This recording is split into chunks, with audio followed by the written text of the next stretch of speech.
Hey everybody, welcome into the back room. I'm Andy Ostroy. We have former Judge Nancy Gertner with us today. We'll chat with her in just a second, but first, thanks for tuning in. We appreciate you listening, and we'd love to hear your comments. So email us at backroomandy@gmail.com and or post on our social media, and we'll read some feedback next time. And if you like the podcast, please rate and review and follow or subscribe, and you'll be notified every time we post a new episode. So, retired federal judge Nancy Gertner is a graduate of Barnard College and Yale Law School, where she was an editor of the Yale Law Journal, also receiving her MA in political science at Yale University. She was appointed to the United States District Court in Massachusetts in 1994 by President Bill Clinton, and prior to 1994, Judge Gertner was a civil rights and criminal defense lawyer in Massachusetts.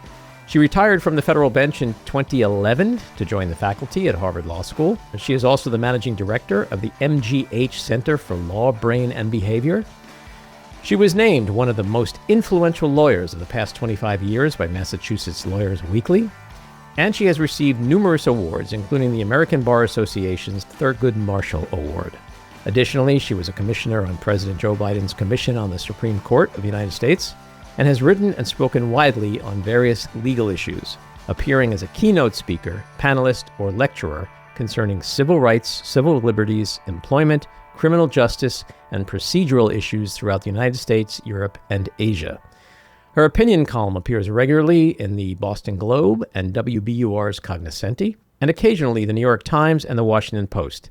She also is a commentator on CNN, MSNBC, and WGBH's Braude and Margery Eagan show. Judge Gertner, welcome into the back room. Thanks for inviting me.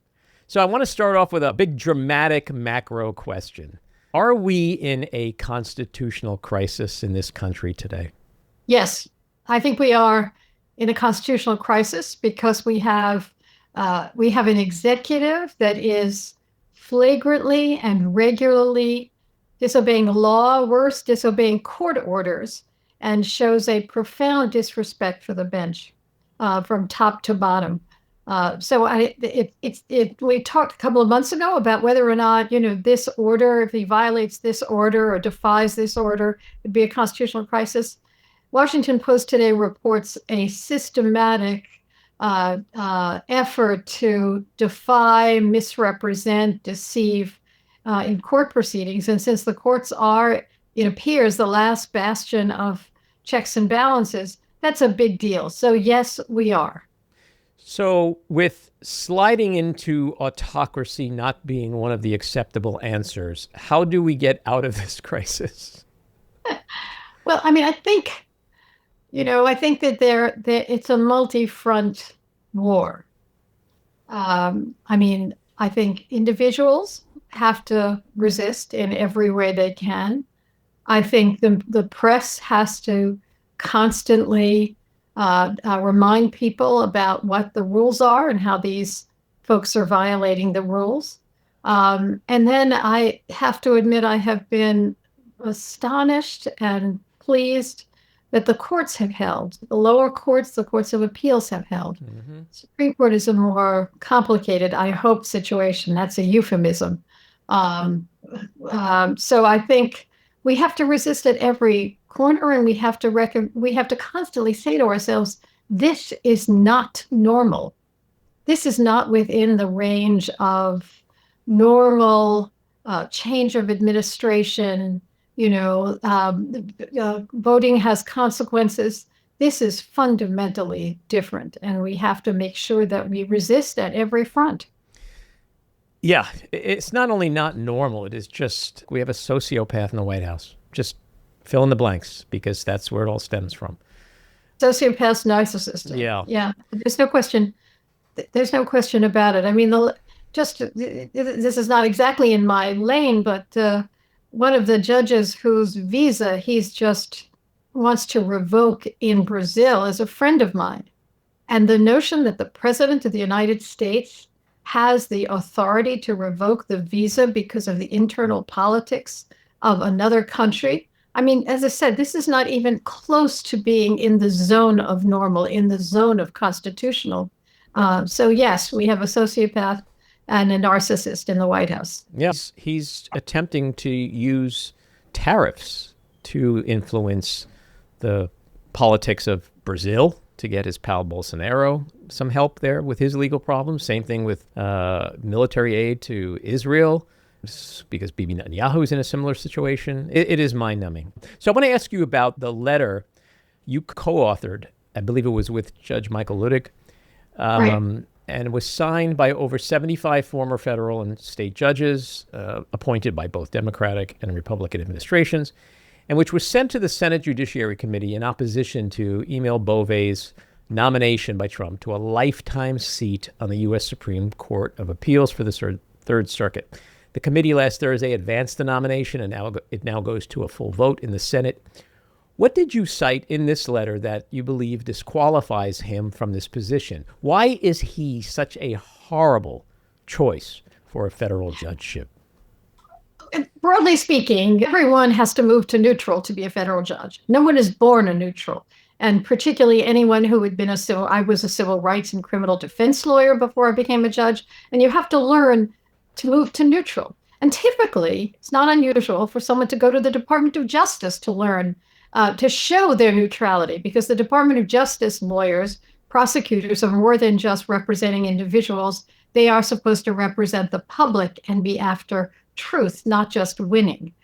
Everything about Bove's record in the Department of Justice, as we cited in this letter, suggests that not only can't he move to neutral, to be a neutral arbiter of the law, that he will be a partisan. He will be Donald Trump's toady.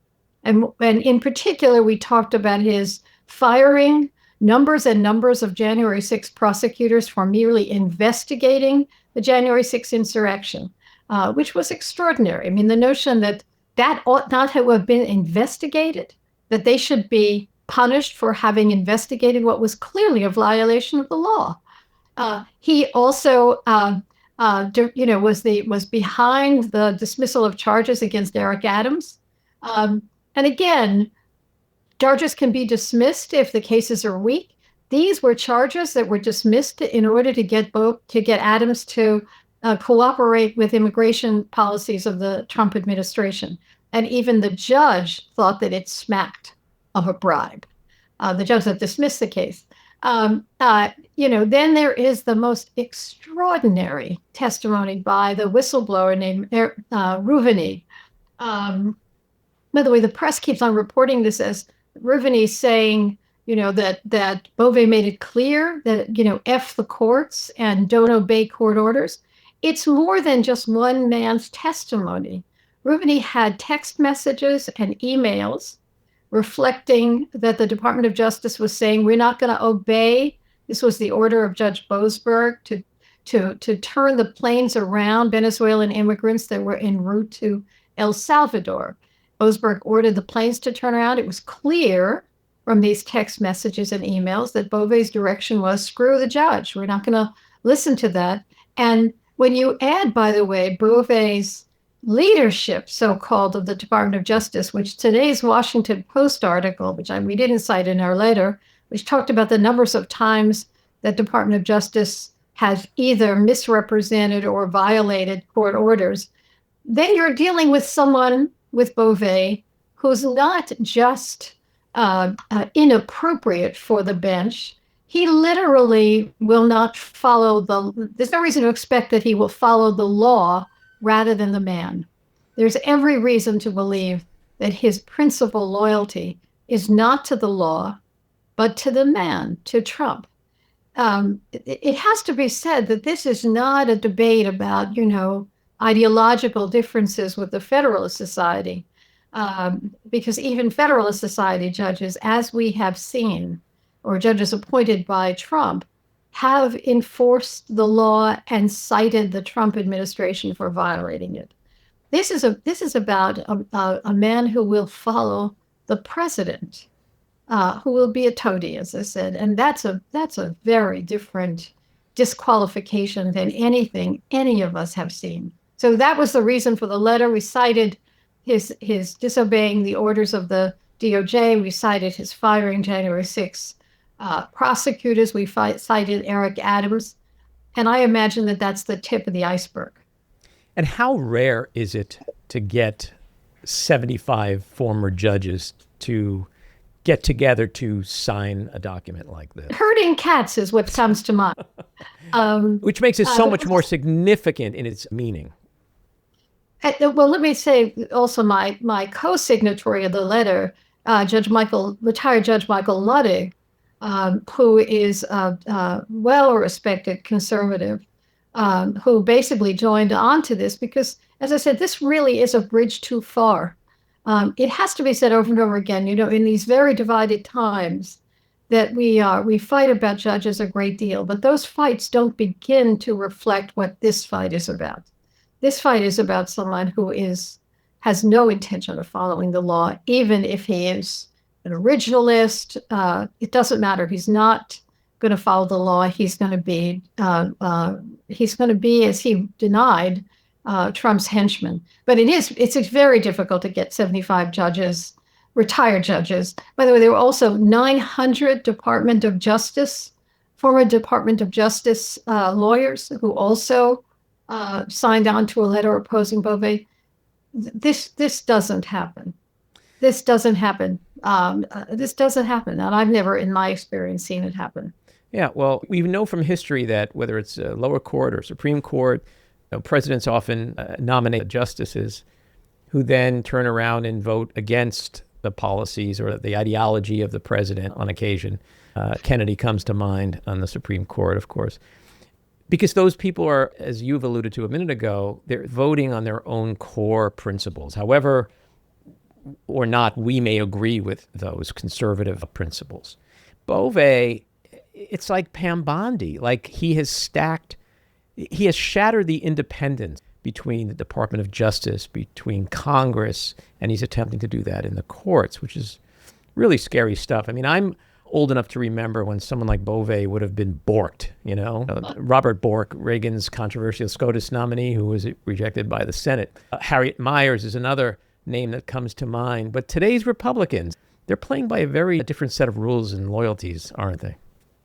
I'm not sure they're even playing by any rules. I mean, I think the only rule is the dear leaders admonitions. I have to admit that the Senate Judiciary Committee's voting out Bove stunned me, and I didn't think I could be stunned today. Stunned me both that they were unwilling to even listen to the Democrats, and stunned me that they are not concerned about this nominee. I might add, by the way, that I think it is Trump, but I'm not sure, has talked about, this could be a nomination en route to the Supreme Court. Mm-hmm. And, getting back to Bork, I'm old enough to remember the controversies about Bork. Bork was opposed. He was an academic. He was someone I actually knew. And he was an originalist. He had a conservative judicial philosophy. And one can object to someone with a conservative judicial philosophy if you have a different one. But at least one will believe that were he to get on the court, he would not be putting his thumb on the scales for Donald Trump or whoever the president is. That's the difference with Bove. This is not a high-minded ideological debate. Judge Ludwig would not have signed this letter if it were about ideology. It is about a form of corruption, really. Being a judge not for the purpose of deciding cases fairly, but for the purposes of helping Donald Trump. And I can't reiterate this more. Most people go to the Department of Justice to frankly clean up their resume, right? You go to the Department of Justice to prove your neutrality, to prove you can act in the public interest. The notion that Bove turned his tenure at the Department of Justice into what he did is stunning, and gives us every reason to believe that he'll do the same were he be a judge. It should be disqualifying. He should not have even been close. It's not even debatable, given this record. I had a role in vetting federal judges for the past almost 10 years. And, people were disqualified for tripwires, things that the senators didn't want or the president didn't want to have to deal with in a confirmation process. Not paying taxes on time, a contested divorce, drug use in college, right? That was the level of we'd rather not have to deal with that. This is a horse of a different color. This is showing contempt for the law that he's supposed to enforce. And that's very different. So given all of that, how concerned are you about the erosion of public trust in the legal system, especially given these attacks on judges and prosecutors? Well, I'm very troubled by this. I speak to former judges, to sitting judges all the time about what it is like to be a judge today in the face of threats and comments like this. And in the face of, I mean, I have, looking at my phone now, there's a comment that Pam Bondi made last time she was appearing before the Senate. She was asked whether or not she'd obey court orders. And she and the senator spoke over each other, so you couldn't quite hear what she was saying. She said, "Senator, we'll obey court orders." And then she said, and this was the part that wasn't clear until you heard it, you listened carefully, but those district courts are doing, who knows what they're doing. We'll appeal to the Supreme Court. Yes, we will obey court orders. What she is saying is the only court that matters is the Supreme Court. And the Supreme Court, as Sotomayor said, is on speed dial to this president. So yes, I am concerned about undermining respect for the judiciary. Everyone, and me included, who does commentary on the courts, has to face the question of do you criticize? And if you criticize, you could further undermine the courts. But on the other hand, you have to tell people that this is not justice, and that this is not normal, and that this is different. And I think that's what the letter about Bove was saying. This is not in the zone. I understand ideological fights. I understand disagreement with courts. But threats, articles of impeachment, this is not normal. No, this is a march towards autocracy. Without a doubt. Yeah. With a march, we may already be there. Yeah. You're also a law professor. What are you experiencing in terms of students' reaction to the Trump attacks on the nation's most prominent law firms and on the judicial system itself? Well, I think they're troubled. On the one hand, they came to law school, they want to be lawyers. In many cases, the people who take my courses, I teach a course in sentencing and law and neuroscience. And mostly they want to improve the criminal legal system. And they're troubled. If they wanted to be a prosecutor, is this the model of a prosecutor? This doesn't look like anything. If they wanted to ultimately be a judge, do you actually want to expose yourself to this kind of pressure? They're troubled. I have to admit, it's also, my students some of them were students who went to college during the pandemic, and then they come out of the pandemic to this chaos. This is very troubling. I have friends who teach constitutional law who say that they don't know how to teach this constitutional law because this doesn't match anything that they are familiar with. So troubled is the only thing I can say. You want them to keep their head down and get their degree, but on the other hand, it's almost impossible in these days. Mm-hmm. And you do teach at Harvard Law School. What do you make of Trump's relentless attacks on this prestigious university? I mean, it's really not about fighting anti-Semitism, is it? It's not remotely about fighting anti-Semitism. Mm-hmm. There were particular incidents after October 7th, which Harvard, like every other school, took care of.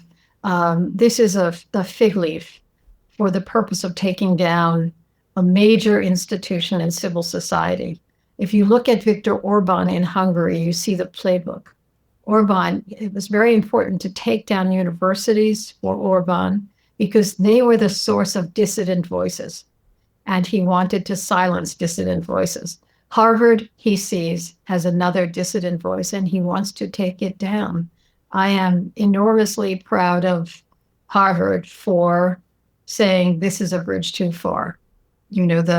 There was a letter that Trump wrote, or someone in his administration wrote in April of 2025, which basically said it was clear that anti-Semitism was a fig leaf. He wanted to review hiring and appointments and curriculum that had nothing to do with anti-Semitism. And I have to admit, as a Jew, concern about anti-Semitism coming from this president that has white supremacists in the White House and that doesn't understand the ways in which he's playing into that ideology is particularly frightening. Yeah, well, I agree with you as a Jew myself. The parties will be back in court this morning for a major hearing in Harvard's fight to restore over $2 billion in federal funding, which Trump froze. Where do you see this going? Harvard heretofore has held its ground. It hasn't caved like Columbia. There's been rumors that, Trump himself, of course, says, they want to cut a deal. Do you think that's going to happen ultimately here, or do you think Harvard's going to continue standing up to Trump? It's hard to say. This has been enormously disruptive to the institution. There are pressures within the institution for Harvard to cave, to give something to Trump, although not, full control over the institution. But one of the things we have learned from the law firm capitulations is that this is a moving target. Trump is not agreeing to a finite set of goals and agreements. It is a moving target, and all it is about is intimidation and control. So I'm not sure what Harvard can agree to that would stop the bleed here. Mm-hmm. I don't know what the judge will do. I think the arguments on Harvard's side are substantial, that this is not about titles, not about anti-Semitism and Harvard's insufficient response to anti-Semitism, that this is about, I don't like what you guys are teaching, I don't like what you guys are saying, I don't like how liberal the institution has begun, and the government has no right to condition funds on complying with their view of the facts or their ideology. That is precisely what the First Amendment protects us from. Mm-hmm. So I think that Harvard's arguments are very strong. The judge that they were for is a terrific judge who will be fair. So I don't know what will happen. Mm-hmm. So let's talk about the Supreme Court a little bit. Do we have to? It seems to have lost whatever prestige or luster it's had in the past. It's lost the trust and respect of the people. It's been shrouded in controversy, conflicts of interest, and scandal. How do we get to this point? Well, we've got to this point, I think, because of a completely compliant Congress, more than anything else. So rolling back the clock to the controversy surrounding Justices Alito and Thomas. Congress, although the Supreme Court would have bucked it, so Congress has the ability to exercise some degree of supervision over the Supreme Court. Congress could look at terms that, the length of Supreme Court terms. That could be an issue. So they could look at jurisdiction. There are things that Congress could have done, and they did nothing. The other justices on the Supreme Court baffle me that they, at least on the surface, we don't see them doing much to deal with what, again, to me is clear corruption. Looking at, when I was a judge, you had a salary, it was a decent salary. You could earn an additional small amount of money from teaching, but you were simply not allowed to accept money for honorarium.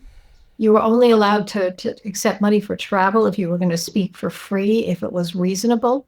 What Justice Thomas has been doing is completely flying in the face of all of that. I remember teaching women's rights in China while I was a judge. I'd go twice a year. I'd sit in steerage, get off the plane, in a pretzel. I'm sitting in steerage, stay at the worst hotels imaginable, but I did that because I thought that that's what we were supposed to do. And he's justified all of that. And Congress has been silent, and no one has touched the Supreme Court, which I think then has enabled the impunity that they now feel with respect to Trump's cases. Now, what we've seen is that district courts have labored over challenges to blatantly unlawful Trump orders, like the order with respect to birthright citizenship. The courts, they have labored over it. Judges of all political stripes have issued lengthy opinions and lengthy findings. Courts of appeals, also distinguished judges, have reviewed them and for the most part affirmed them. And then the Supreme Court, I'm generalizing, will in a one-paragraph order deny emergency relief, communicating that they think that in fact Trump could win the ultimate case. That's what that communicates. It's a prediction.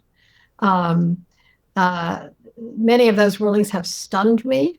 The ruling, for example, that there's no due process when an immigrant is deported to a third country with whom he has no relationship is stunning. And the notion that they had the chutzpah to issue an order without explanation is extraordinary, just extraordinary. So having said all of that, and maybe this is the optimist in me, maybe I have to be an optimist, I'm not completely convinced that the Supreme Court will cave in the various cases that will be coming up on the merits. This is apropos of your question a few minutes ago about whether we're in a constitutional crisis. It may well be, and I don't know this, that Roberts and particularly Amy Coney Barrett, maybe Kavanaugh and Gorsuch, want to wait to precipitate the constitutional crisis by ruling against the Trump administration. And what they're trying to do is to avoid that, knowing that that could well come. Now, maybe the case that we'll see will be the birthright citizenship case, where every scholar, the overwhelming majority of commentators say that that order was blatantly illegal, unconstitutional, and maybe, and I can't imagine that the court would say otherwise. And that will be the moment that we'll see whether this administration will listen. And they basically kicked that can down the road by just ruling on the jurisdictional aspect, right? So the national injunction issue. They kicked the can down the road. It's almost as if they gave Trump snatched victory from the jaws of defeat. They would turn a case that was an issue that was blatantly unconstitutional, which was the birthright citizenship bar, and said, well, we'll focus on this procedural issue, and you courts are wrong about that. Mm-hmm. It is remarkable about the reaction to that decision is that the Supreme Court, seemed to allow narrow exceptions that would enable a nationwide injunction, narrow exceptions. And within days of that decision, courts found cases to meet those narrow objections and issued nationwide injunctions. And you're talking about the filing of class action suits? Filing of class action suits, certifying national classes, which happened in the birthright citizenship cases, giving nationwide relief when numbers of states brought challenges, and issuing effectively nationwide relief under the Administrative Procedure Act. I mean, they essentially met the challenge and ruled appropriately. So they're keeping on going. Yeah, I agree with you, and I've been saying this for a long time, that I think that the Supreme Court is going to do its damnedest to give Trump as much as humanly possible that by any historical perspective expands executive power. But it's hard for me to fathom that at some point they'll just hand the keys to democracy over to him and say it's over. I'd hate to think that, to your suggestion, that they're sort of playing this political game of like, oh my God, we can't precipitate the constitutional crisis. We can't push that envelope and bring it about by our rulings, because that's really not what their job is supposed to. That's supposed to calculate in that way. But I just find it hard to believe that in the end, the court, which consists of all these justices with lifetime appointments, they're just going to, abdicate their own independence and power and hand over our democracy to an autocrat. I agree. I think that sounds like a but there, though.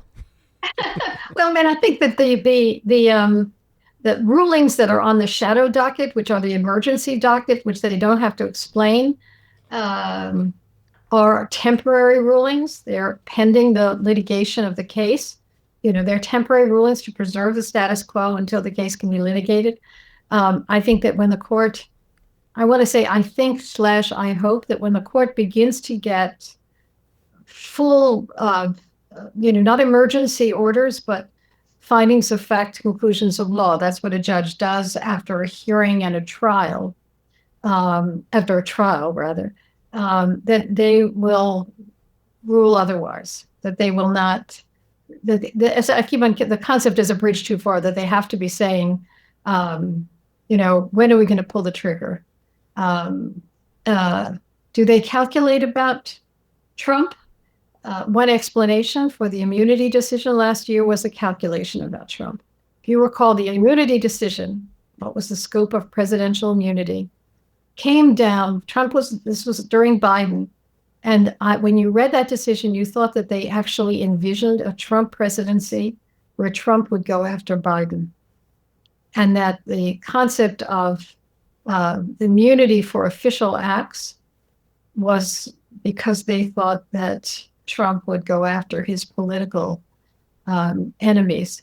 That was a political decision, not a decision based on the language of the Constitution, not a decision based on originalist concepts. That was in my view, a contrivance to deal with a political situation that they wanted to keep from getting out of control. Mm-hmm. There was a moment in the oral argument when Justice Gorsuch, in the oral argument on the immunity case, when Justice Gorsuch said, we have to come up with a decision for the ages. And every lawyer and judge listening to that went, oh, no, you don't. That's what legislatures do, come up with legislation for the future, for the next case. All you have to do is decide whether this case is immune, whether hush money, January 6th insurrection are acts for which the president would be immune. That's all you have to do. But once it was clear that they were looking, for a decision for the ages, then they were being political. Mm-hmm. So as to the question of whether they're being political now, incontestably, yes. Yeah. I hope they will not, that they'll hold the line. Yeah, I hope so too. Let's shift to the elephant in the room, the Epstein case. What are your thoughts on the defamation suit Trump's filed against Rupert Murdoch, the Wall Street Journal, its parent company News Corp, and others? Does this thing have legs? I can only imagine that the Wall Street Journal, knowing Trump's litigiousness, has crossed its T's and dotted its I's, that they've checked every imaginable thing.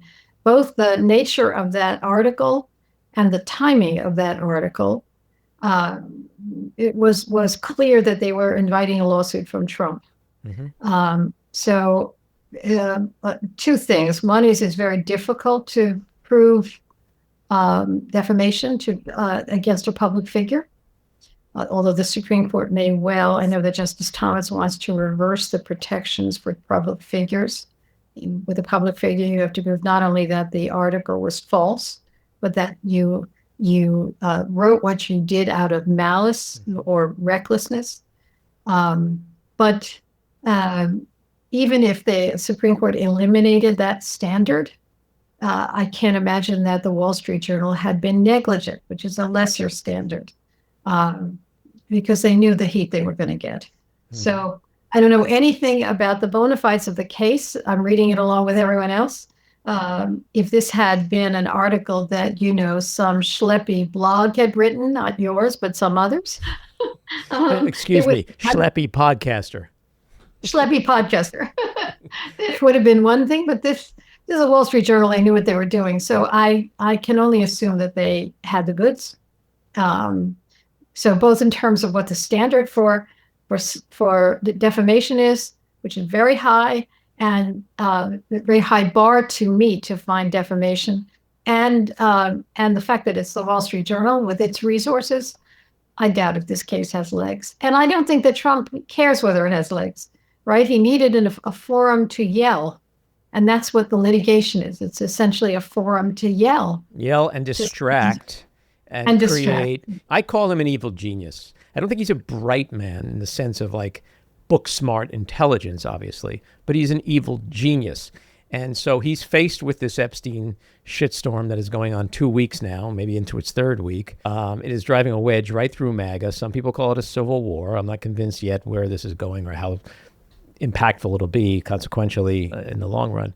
But he needed to change the narrative. And what narrative is better than fake news media, right? That's always worked for him. And it's sort of rallied some in the right-wing MAGA media ecosphere, and perhaps some in the MAGA base are like, oh, yeah, let's forget about Epstein and only focus on the fake news media now again. But apparently he threatened the Wall Street Journal. If you publish this, I will sue you. They didn't care. They went forward anyway. And they said, we're going to fight this thing tooth and nail. So he looks at ABC, he looks at CBS, he sees the capitulations, he sees the settlements, the payoffs, the extortion, and perhaps he assumed that that's going to happen here. It has libtards like me salivating because I'm a layman, but I understand what discovery is and what depositions are. Although at the same time, Donald Trump, under oath at a deposition, like, are we all supposed to assume he's going to tell the truth like the rest of us normal human, non-sociopathic humans would? But it is interesting, like, what his end game might be here, because it doesn't seem like Rupert Murdoch is going to be bullied the way ABC and CBS have. Well, think about it this way. He had to sue. He needed to create a forum to be indignant, to deny this. Yeah. It wasn't enough just to deny it. And since he uses the courts in the way he's used the courts, if he did not sue, it would have been seen as an admission. So I don't think he had a choice. But this is really different because this is not he said, she said. These are documents which Wall Street Journal must have. Well, his defense was, I don't draw. And then, like, of course, the internet being the internet, found all these drawings that he auctioned off for thousands of dollars. There's a danger here in the sense that he has called for the release of grand jury minutes in the Epstein investigation. The grand jury minutes, first of all, the court may block their being released. But even if it's released, the grand jury minutes are, even if redacted, are likely not to convey the issues that were in the Wall Street Journal article. I mean, this will not, the Wall Street Journal article was simply allying Trump with Epstein, joining them at the hip, implying that he knew what Epstein was doing and implying, not stating, that he was okay with that. This grand jury minutes are not likely to reveal any of that. They will be there will be about the particular assaults that were alleged against Epstein. A prosecutor doesn't put everything he has in the grand jury minutes because he doesn't have to. He only needs enough to get probable cause to indict. Mm-hmm. And you want to only give as much information as you need to indict because you want to reserve something for trial. So what I wonder is that he'll hype the grand jury minutes, and in fact, they won't show very much of anything at all, at least nothing like what the Wall Street Journal was showing. Well, the problem for him, I think, is that the base knows what it wants because it knows what it was told and it knows what it was promised. And these minutes, whatever they end up being, are just a small portion of the materials in the quote-unquote Epstein files. And it's hard to fathom that that's going to end up satisfying MAGA. And so I don't know what his off-ramp is. other than to maybe do what he always does, which is to say, hey, I tried to release all the files and we went to the courts and those rigged courts and those rogue Democrat judges said no. But I don't think that's going to work this time.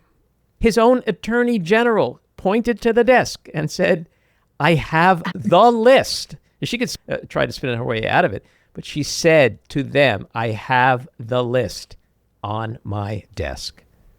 And that's what they focused on. I have a question for you. This is a political question. Sure. Why did he stir up this pot, knowing that he would be vulnerable? He thought, I believe, that these files would show Democratic bigwigs hobnobbing with Epstein. But he had to have known that they would also show he hobnobbed with Epstein. So why stir this up to begin with? Because I don't think he saw it the way you're asking. To him, it was the Mexican wall. It was the Biden crime family. It's just more juicy red meat to throw the rapacious MAGA base to get him elected. And he thought once elected, it'll go away. And this is very different because you have to understand what this conspiracy means to MAGA. It is the air they breathe. It is the blood that runs through their veins. It's what they've been fed for 10 years about a deep state of evil, blood-drinking, baby-raping Democrats and the grooming, all of it. It is everything that has inflated the entire QAnon MAGA movement. And it was fed to them by Trump.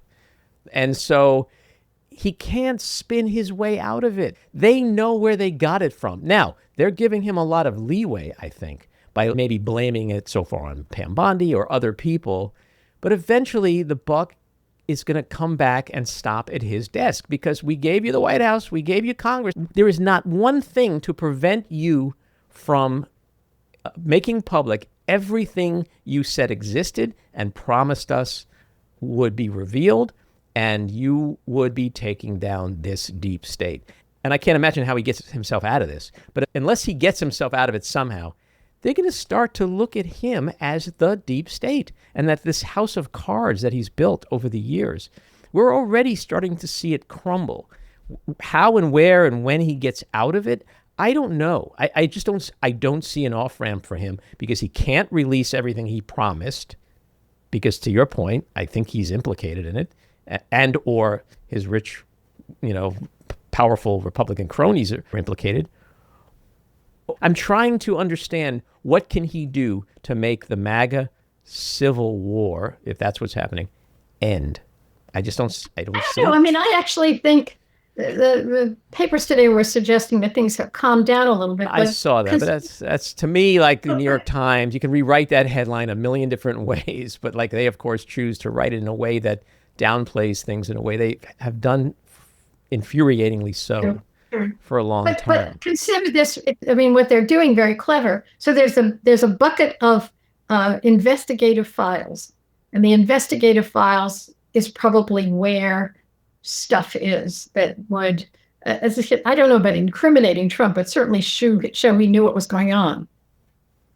And then there's the grand jury minutes, which will be homogenized, which will be antiseptic, which will be redacted. And, are just the who did what, where kind of analysis. There'll be, what'll happen is that maybe the judge will say you can't release the grand jury files, or you have to release them redacted, and it will be bait and switch. They'll say, well, you see, we tried, without making clear that the real files are the investigative files that would have all of this other material. There's a real bait and switch going on in the debate now. The grand jury files. The grand jury files really are not likely to show what the MAGA base is, screaming about. And Pam Bondi, on the other hand, is 100% in control of the investigative files. So as long as Trump is able to deflect attention onto the grand jury stuff and away from what Bondi controls, you know, I don't know whether he may well be successful. I might add, by the way, as a civil libertarian, I have some discomfort at the release of the investigative files. Sure. Because the investigative files are filled with, hearsay, unsubstantiated accusations, all of that. Whereas the grand jury files, at least, would be information that would be controlled to some degree. But in any event, Bondi has control over the investigative files, and that's where everything is. Well, the reason why MAGA is so furious is because they were told, not just by Pam Bondi, that there is an Epstein list. They were told this by Kash Patel. They were told this by Dan Bongino. And then they were told by Bondi, oh, no such list exists. Go away. Nothing to see here. That is all separate from the court. They're not complicated people, MAGA. Okay, so they could very easily go, oh, okay, so the court said no. But okay, but what about that list Bondi said she has on her desk? What does that got to do with the court? Show us that list. The list you've been telling us for 10 years exists. And so I don't see the off-ramp. How are they going to get around that? I just don't. And he could fire Bondi, which he would normally do, because someone else has to take the heat, because it's never going to be him. But then she goes, and then, okay, so let's get the new AG to release the list that was on Pam Bondi's desk. I just don't see how his normal bullshit, his lies, his spin, his gaslighting, I don't see how in this case it's going to work. And that's why I think it so far hasn't worked. Yeah, I don't know. I mean, I've seen him get away with worse than that. So yeah. That we're all having this discussion, right? This is terrible. This should happen. This is what this is what rationalism leads us to. On the other hand, Trump. So I don't know. Yeah. There's a lot of talk about appointing a special counsel. Which in the Trump administration, would an independent counsel in the Trump administration. But is there a scenario where there could be a truly independent counsel to investigate this situation? Independent counsel is to some degree a misnomer in this administration. I'm reading the new book 2024 about the 2024 election, and there's a discussion about when Robert Hur was appointed special counsel to investigate Biden's, or in fact, that Biden had classified information in his house or in his barn or in his office. Garland had no or didn't exercise any control over her, and therefore they had no control over where that investigation was going. That was a truly independent counsel. It was truly independent of Garland. I can't believe that Trump would allow a truly independent counsel to probe and prod this file in any direction he or she wanted. So there may be a special counsel appointed, but whether that special counsel will be truly independent, I'm skeptical. Mm-hmm. My last question, which is along the legal lines that we're talking about with Trump, but it also could have potentially devastating economic impact, and that is his threats to fire Fed Chair Jerome Powell. Can he legally do that? I know there's this issue of cause, but can he really fire the Fed chair?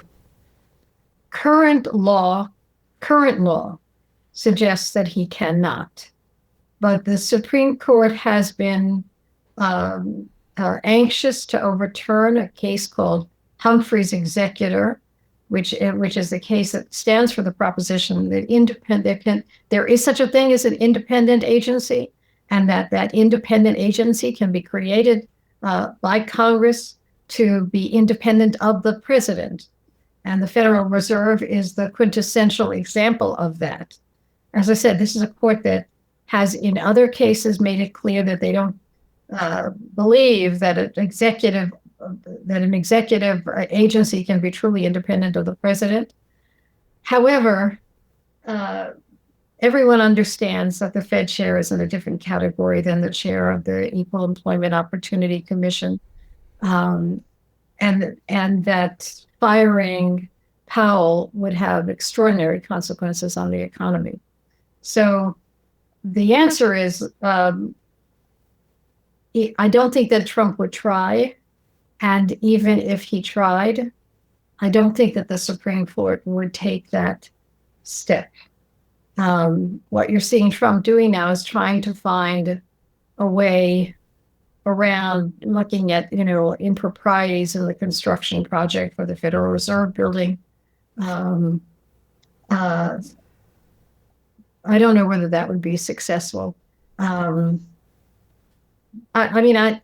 doubt if he will pull that particular trigger because of the consequences on the economy. Whether the next Fed chair, who's going to come in only next year, would be under his thumb is another question entirely.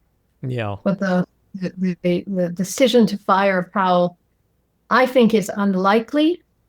But it would put the Supreme Court on the horns of a dilemma, because this is a direction that they have been going in, the broadest definition of presidential power that we've ever seen.